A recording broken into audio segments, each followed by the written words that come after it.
মিরপুর। এটিকে যদি সংক্ষেপে বলি, মিরপুর ক্রিকেট গ্রাউন্ড অর্থাৎ এমসিজি। মিলটা কোথায় বলুন তো? অবশ্যই আছে। বাংলাদেশ লাস্ট যে ম্যাচটিতে হেরেছিল সেটি ছিল এই এমসিজিতে, অর্থাৎ Melbourne cricket ground, world cup 2015।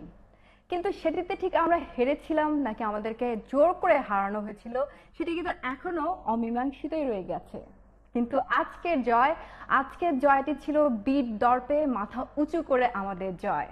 এবং এরকম একটি বাংলাদেশ দলের স্বপ্ন ছিল আমাদের বহু দিনের। সেই স্বপ্ন বোনা শুরু হয়ে গিয়েছিল ওয়ার্ল্ড কাপ থেকে, এখনো চলছে এবং সামনেও চলবে। ধন্যবাদ বাংলাদেশ টাইগার্স। সবাইকে ওয়েলকাম করছি গ্রামীণফোন প্রেজেন্টস ক্রিকেট ম্যানিয়াতে। আমি শ্রাবণ্য এবং আমার সাথে আছে বাংলাদেশ দলের ফর্মার পেসার এবং আমাদের খুবই প্রিয় একজন ক্রিকেটার মঞ্জুরুল ইসলাম মঞ্জু ভাই। ভাইয়া, প্রথমেই অভিনন্দন জানাচ্ছি বাংলাদেশ দলের সাথে সাথে আপনাকেও। অ্যাজ ইউজুয়াল আপনাকেও কেমন লাগছে? অসাধারণ অসাধারণ, আসলে ফ্যান্টাস্টিক। বলার কোনো ওয়ে রাখে না যে আমরা কতটুকু খুশি। তো আজকের দল এবং আজকের খেলা নিয়ে আমরা কথা বলবো।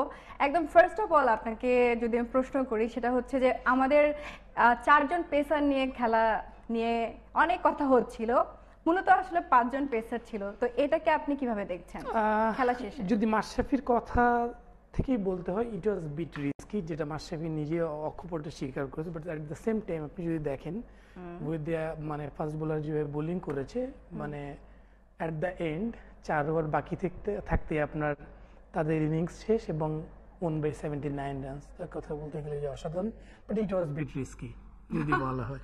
বাট আপনার অসাধারণ বোলিং করেছে, specially fast bowler after long time.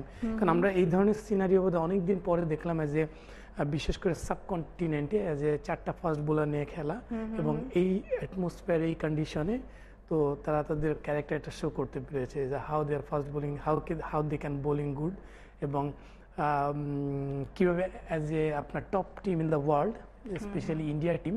So নিঃসন্দেহে আসলে ইজ ফিল গুড। হ্যাঁ, এই কম্বিনেশন নিয়ে যদি কথা বলতে হয়, আসলে আমরা বলবো যে এরকম কম্বিনেশনে বাংলাদেশ দলকে দেখাটা আসলে অনেক বড় একটা ব্যাপার ছিল। আমরা পাঁচজন পেসার নিয়ে খেলছিলাম এবং তারপরও যার কথা না বললেই নয়, আমাদের ইয়াং সুপারস্টার মুস্তাফিজুর রহমান। তাকে কিভাবে দেখছেন আজকের ম্যাচের পরে? আজকে তার ডেবিউট ছিল। অসাধারণ আসলে, কারণ আমি আর প্রথম থেকে ওর ফার্স্ট বল বোলিং থেকে, মানে ফার্স্ট বল থেকে ওর বোলিংটা মানে ওয়াচ করছিলাম। As a I can remember when I started first ball, আমার debut match that was against Pakistan. আপনার সাথে তো মিল আছে, বাহাতি পেস বল দুজনে সবকিছু মিলে তো I can visualize মানে এক্সটার্নাল বলেন, ইন্টারনাল বলেন, বাট সে যেভাবে হ্যান্ডেল করেছে, স্পেশালি আপনার রোহিত শর্মা, শিখর ধাওয়ান, এক কথায় বলতে গেলে অসাধারণ। এটার সিনারিওটা কিন্তু আমরা এট দ্য এন্ড ম্যাচের শেষে কিন্তু দেখতে পেরেছি because of his bowling spell. এবং আরেকটা জিনিস যদি লক্ষ্য করে থাকবেন, in between his bowling spell he was little bit injured এবং সে কামব্যাক করেছে, অসাধারণ কামব্যাক। এবং তার বোলিং স্পেল শেষে 5 উইকেট, স্পেশালি এই উইকেটে ক্যাচ ড্রপ না হতো তাহলে হয়তো 7টা উইকেট হতে পারত। এক্স্যাক্টলি। তো সবকিছু মিলিয়ে এগেইনস্ট ইন্ডিয়ার ব্যাটিং লাইন আপ, এই কন্ডিশন, এই উইকেটে অসাধারণ বোলিং করেছে সে। সেটা একটা অসাধারণ পেসার আমরা পেতে যাচ্ছিলাম, এটার কিন্তু আভাস আমরা পেয়েছিলাম টি-20-তে পাকিস্তানের বিপক্ষে। আজকে বিশ্বের সবচেয়ে ব্যাটিং লাইন আপ, শক্তিশালী ব্যাটিং লাইন আপের বিরুদ্ধে আমরা তাকে পেলাম। এক কথায় অসাধারণ। নিঃসন্দেহে। আমার কাছে যেটা মনে হয়েছে যে mentally he is very much strong. কারণ আপনি যদি ওর বোলিং এর স্পিডটা দেখে থাকবেন, ইজ নট কুইক লাইক আপনার তাসকিন, নট কুইক লাইক আপনার রুবেল, বাট সে বল করে 135, not more than 135, not less than 120। So in between this ইন্ডিয়ার জন্য অতটা আপনার থ্রেট না, but as a bowling, as a line and length, as a swing, as a bowling area, as a target area, মানে অসাধারণ একেবারে, এক কথা বলতে গেলে। আর এক্ষেত্রে আমরা সবাই জানি যে আমাদের মূল শক্তি কিন্তু আমরা জানি যে স্পিন, কিন্তু সেই ক্ষেত্রে আজকে এরকম 4জন পেসার নিয়ে খেলা বা 5জন পেসার নিয়ে মতান্তরে যেটা হচ্ছিল, বলা হচ্ছিল, কিন্তু তারপরও আমরা বলবো যে আমাদের পেস এতটা শক্তিশালী কিন্তু ছিল না। কিন্তু আমরা এটা প্রুভ করলাম আজকে যে আমাদের পেস কতটা ভালো, পেস বোলিং আমরা কতটুকু ইমপ্রুভ করেছি, এবং সেজন্য ডেফিনেটলি ধন্যবাদ অবশ্যই দিতে হবে একজন মানুষকে, তিনি হচ্ছেন হিদি স্ট্রিক। নিঃসন্দেহে আসলে সব থেকে মজার ব্যাপার যেটা হয়েছে কি, আজকে উইকেটে যদি আমরা পুরা ফাস্ট বোলারদের বোলিংটা যদি ইন্ডিয়া টিমের বোলিং বলেন, বাংলাদেশ টিমের বোলিং বলেন, তো উইকেট থেকে যে ধরনের অ্যাডভান্টেজ নেওয়াটা, যেটা ইন্ডিয়ান টিম থেকে বাংলাদেশ টিমের বোলাররা কিন্তু অনেক বেশি অ্যাডভান্টেজ নিতে পেরেছে। ভেরিয়েশন বলেন, বোলিং এরিয়াটা বলেন, লাইন অ্যান্ড লেন্থ বলেন, আর সব থেকে যার বোলিংটা ভালো লেগেছে আপনার, Mustafiz successful bowler, but and plan was the Taskin. তার যদি বোলিং লাইন এক্স্যাক্টলি, এবং তার যদি বোলিং লাইনটা যদি দেখে থাকবেন যে outside the off stump, not only outside the off stump, little bit more outside the off stump, এবং plan was all the fielder was আপনার অফ সাইডে, এবং তার যে লাইনটা ছিল, এবং বিশেষ করে বিরাট কোহলির যে উইকেটটা, তারপরে আপনার বিরাট কোহলিকে ফিরিয়ে দেওয়ার পরে তার যে নেক্সট 3-4টা ওভার যে লাইনে এসে বলটা করেছে, that was the is good plan. এবং সব থেকে মজার ব্যাপার যে overall combination, overall planning come from the Mashrafe leading from, that was the really good. এই কথাটাই আসতে যাচ্ছিলাম, আমাদের ক্যাপ্টেনের কথা। ক্যাপ্টেন অ্যাকচুয়ালি বাংলাদেশের খেলা মানে কিন্তু রেকর্ড, আজকেও রেকর্ড হয়েছে আমাদের। আমরা ইন্ডিয়ার বিপক্ষে এই ফার্স্ট আমরা 300 করলাম, প্লাস হচ্ছে আমাদের ওপেনিং পার্টনারশিপ 100 পার করলো। এরকম অনেক অনেক রেকর্ড আমাদের আসলে যখনই আমরা খেলতে যাই তখনই হচ্ছে, কিন্তু একটা রেকর্ড কিন্তু আই থিঙ্ক পৃথিবীর কোথাও কোনো প্লেয়ার করতে পারবে না, সেটি হচ্ছে আমাদের ক্যাপ্টেন 5 বার, যার অপারেশনের পরেও যিনি খেলছেন এবং এত অসাধারণ ক্যাপ্টেন্সি তার কাছ থেকে পাচ্ছি। আসলে এই বিষয়টা নিয়ে আজকে কমেন্টেটর একই কথা বলছিল, এবং ডিউরিং দ্য ওয়ার্ল্ড কাপ সে যখন ম্যাচ খেলছিল এগেনস্ট ইন্ডিয়া, তখনও কমেন্টেটর বলছিল যে হাউ মেন্টালি ইজ স্ট্রং, মানে very few of the bowler, very few of the world class cricketer যে ওর মতো is a big example, he can set a big example, যে অ্যাজ এ আপনি যেটা বললেন যে 5বার অপারেশন করা player still is bowling, still is playing, যে লিড ইন ফ্রন্ট, সাবকন্টিনেন্টে বোলিং করছে। তো আসলে এই যে আপনার মানে ওয়ার্ল্ড রেকর্ড কেউ করতে পারবে না কখনো, আমরা চাইও না সেটা করুক।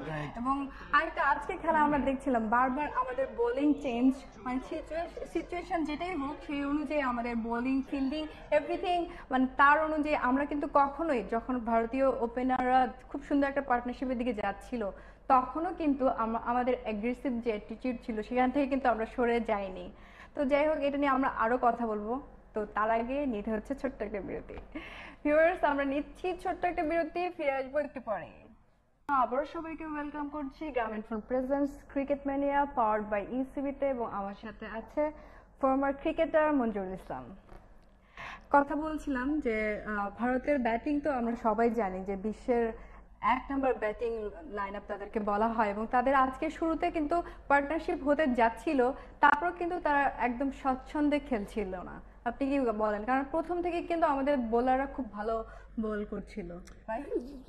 ভেরি সিম্পল, আপনি যদি মুস্তাফিজের কথা আবার ঘুরে ফিরে যদি আসে, প্রথম ফ্রম দ্য ফার্স্ট বল সে যে এরিয়াতে বল করেছে, that was absolutely is brilliant. এবং আপনি যদি Rohit Sharma, that was the big appeal, but unlucky যে দ্যাট ওয়াজ আপনার ইনসাইড এইজ।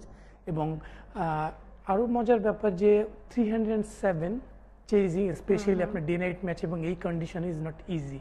এবং একটা মাত্র জায়গায় যারা তাদের যে পুরা 46 ওভার তারা যে ব্যাটিংটা করেছে, সেখানে আপনার যদি দেখেন যে প্রথম 10 ওভারের পাওয়ার প্লে ছাড়া কখনোই তারা কিন্তু 6+ রান রেটে কখনোই তারা পৌঁছাতে পারেনি। That was the big problem for আপনি যখন আপনি চেস করবেন। এবং this is only one reason, আমাদের স্পেশালি মানে 4টা ফাস্ট বোলার তারা যেভাবে বোলিং করেছে, আপনার মুস্তাফিজ বলেন, তাসকিন বলেন, মাশরাফি বলেন, রিভেল হোসেন বলেন, নাসির হোসেন বলেন, এবং সাকিব আল হাসান বলেন, তো সবকিছু মিলিয়ে তারা কখনোই তাদেরকে অতটা স্বাচ্ছন্দ্যে ব্যাটিং করতে দেয়নি, specially those are the world class batsman. So all the credit goes to our fast bowler. হ্যাঁ, মুস্তাফিজের কথা কিন্তু বারবার ঘুরে ফিরে আসছে, এই জন্য একদম ইয়াং একজন আমাদের প্লেয়ার। এবং আমরা জানি যে আমরা কিছুদিন আগে কিন্তু বগুড়াতে আমাদের যে ঘরোয়া ক্রিকেট খেলা হয়ে গেল, সেখানেও কিন্তু অসাধারণ বোলিং করেছেন উনি, এবং টি-20তে তো আমরা তাকে দেখেছি একটা ভালো করছে। দ্যাট মিনস হোয়াট, আমরা আমাদের পেসারের ক্ষেত্রে আরেকজন নির্ভরযোগ্য পেসারকে আমরা পেয়ে গেছি অলরেডি, রাইট?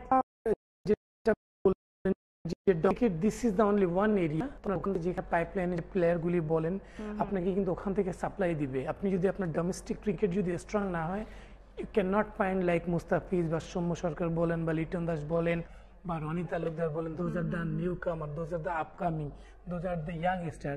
তো আপনাকে ডোমেস্টিক ক্রিকেটের দিকে অবশ্যই আপনাকে মনোযোগী হইতে হবে।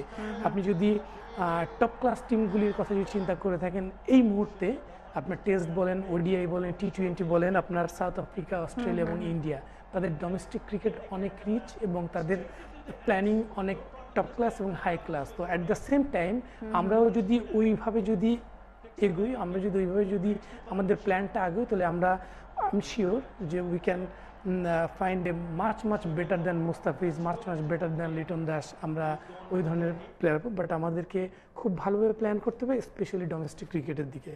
হ্যাঁ, আমরা কিন্তু ওয়ার্ল্ড কাপেও দেখেছি যে আমাদের পেসাররা অনেক ভালো বল করেছে, এবং যেটা বলছিলাম যে আমরা সবসময় শুনছি, আজকে শুনছি যে আমরা 4 জন পেসার নিয়ে খেলছি, কিন্তু আসলে বারবার এটাও আসছে ঘুরে ফিরে যে মতান্তরে কিন্তু 5 জন পেসার।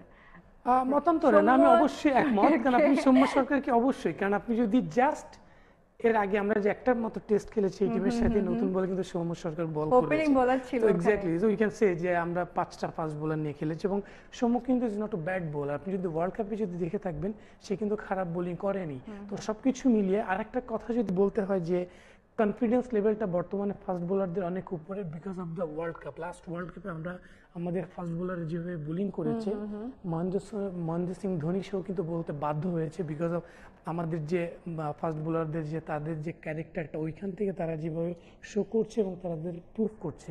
তো সবকিছু মিলিয়ে কনফিডেন্স লেভেলটা এখন অনেক উপরে, এবং উই ক্যান ডিপেন্ড যে না আমাদের ফাস্ট বোলাররা against world class team, against যে কোনো টিম, এগেনস্ট আপনার অস্ট্রেলিয়া বলেন, ইংল্যান্ড বলেন, সাউথ আফ্রিকা বলেন, ইন্ডিয়া বলেন, স্পেশালি সাবকন্টিনেন্টে, যে আমরা ভালো করতে পারি।